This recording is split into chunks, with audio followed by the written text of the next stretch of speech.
Hello, my name is Isabella Villalpando. I am reading the chapter called The Vegetable from the book The Diving Bell and the Butterfly by Jean-Dominique Bauby. I do not own any part of this text. On June 8th, it will be 6 months since my new life began. Your letters are accumulating on the dresser, your drawings on my wall, and since I cannot hope to answer each one of you, I have decided to issue these samizdat bulletins to report on my life, my progress, and my hopes.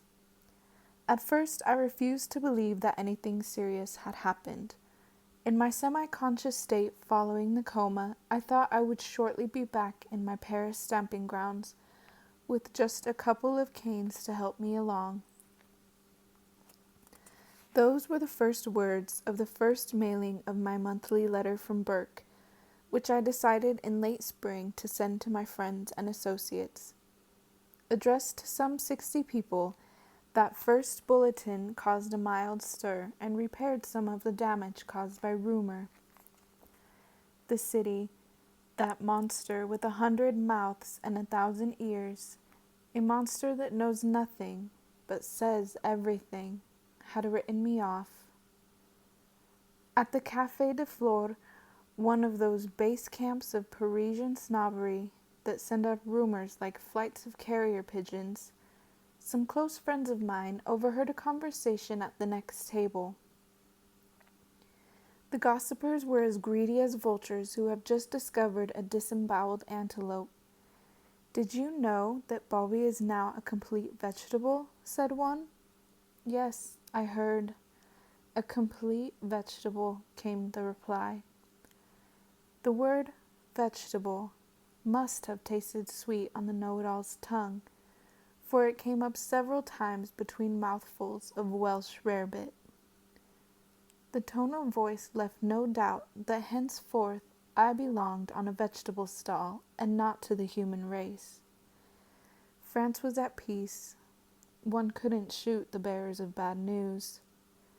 Instead, I would have to rely on myself if I wanted to prove that my IQ was still higher than a turnip's.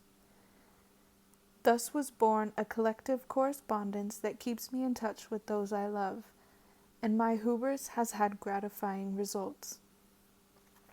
Apart from an irrecoverable few who maintain a stubborn silence, everybody now understands that he can join me in my diving bell, even if sometimes the diving bell takes me into unexplored territory. I receive remarkable letters. They are opened for me, unfolded, and spread out before my eyes in a daily ritual that gives the arrival of the mail the character of a hushed and holy ceremony. I carefully read each letter myself. Some of them are serious in tone, discussing the meaning of life, invoking the supremacy of the soul, the mystery of every existence.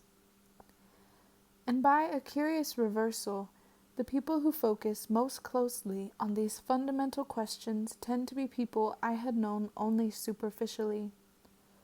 Their small talk had masked hidden depths. Had I been blind and deaf? Or does it take the harsh light of disaster to show a person's true nature?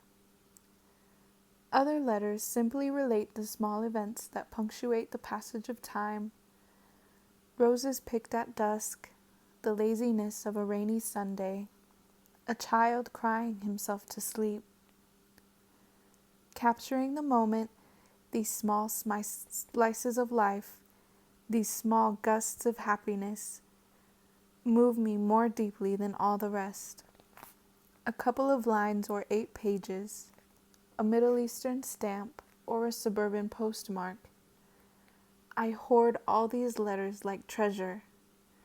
One day I hope to fasten them end to end in a half-mile streamer, to float in the wind like a banner raised to the glory of friendship. It will keep the vultures at bay.